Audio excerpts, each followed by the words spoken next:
prijatelj, zašto? Daj, ajde, nije bio svak svijeta. Kako je onaj glupni kozlić nije mogao preskočiti. Znaš te bezobrazni, kako bi se vi osjećali da vam se tako neko ruga? Kao glupača! One njegove podebne tenisice, užas! Glupov tip smrdi, užas!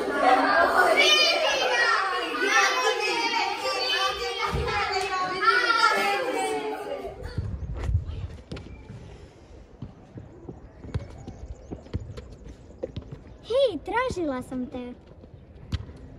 Zar si stvarno još tužan oko tog glupog kozlića? Pa jesam, baš sam mi se ružno ismijavala.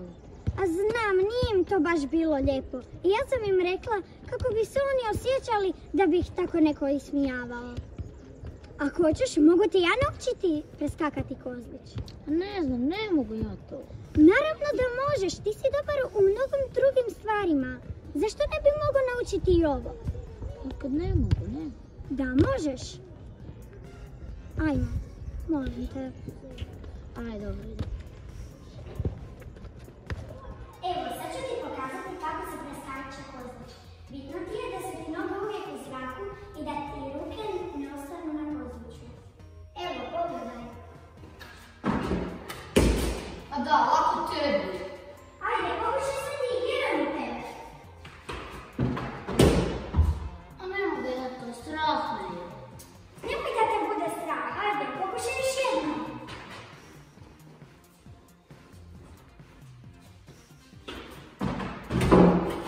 Bravo!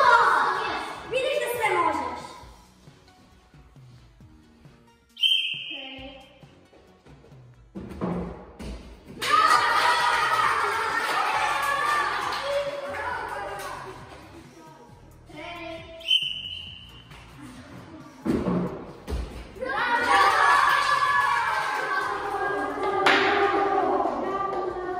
Prosto što sam bio loš prijatelj, opraštaš mi?